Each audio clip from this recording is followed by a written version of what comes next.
સુરત શહેરના પૂણા કુંભારિયા પાસેની ખાડીમાં યુવક તણાઈ ગયો હતો। સવારે 3 જેટલા યુવકો ખાડીમાં ફસાઈ ગયા હતા, જ્યારે એક યુવક લાપતા થતા ફાયરે શોધવાના પ્રયાસો શરૂ કર્યા હતા।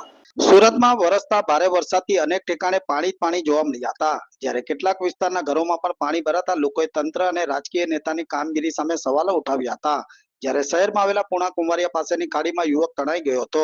સવારના સમયે 3 જેટલા યુવકો ખાડીમાં ફસાઈ ગયા હતા, જ્યારે 18 વર્ષીય અર્જુન નામનો યુવક હજુ લાપતા હોવાનું જાણવા મળ્યું હતું। તો 2 લોકોને રેસ્ક્યુ કરી ફાયર વિભાગની ટીમે ખાડીમાંથી બહાર કાઢ્યા હતા, જ્યારે એક યુવક લાપતા રહેતા પરિવારજનોમાં ચિંતાનું વાદળ છવાયું હતું। તો લાપતા યુવકને શોધવાના ફાયર વિભાગે પ્રયાસો શરૂ કર્યા હોવાનું જાણવા મળ્યું હતું। મારું નામ નાસિર ખાન સિમેન્ટવાલા છે, સામાજિક અગ્રણી।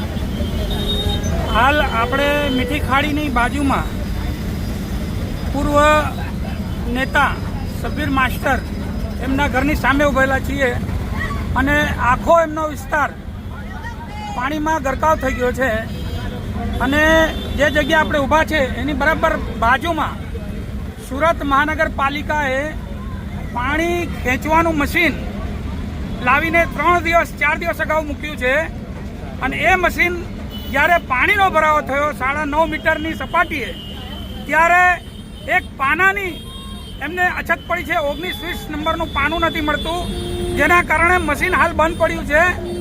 જો આ મશીન ચાલુ થયો હોત તો 3 થી 4 ફૂટ પાણી લોકોના ઘરમાં ઓછું છે।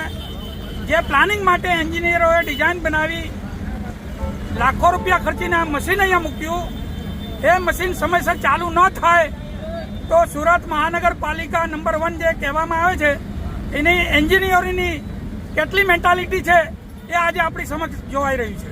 કેટલા કલાકોથી આ મહેનત કરી રહ્યા છે નટ બોલ્ટના પાના માટે? સવારથી એ લોકો આવીને 6 વાગ્યાથી લઈને હમણાં તકરીબન 12:30 વાગવા આવ્યા છે।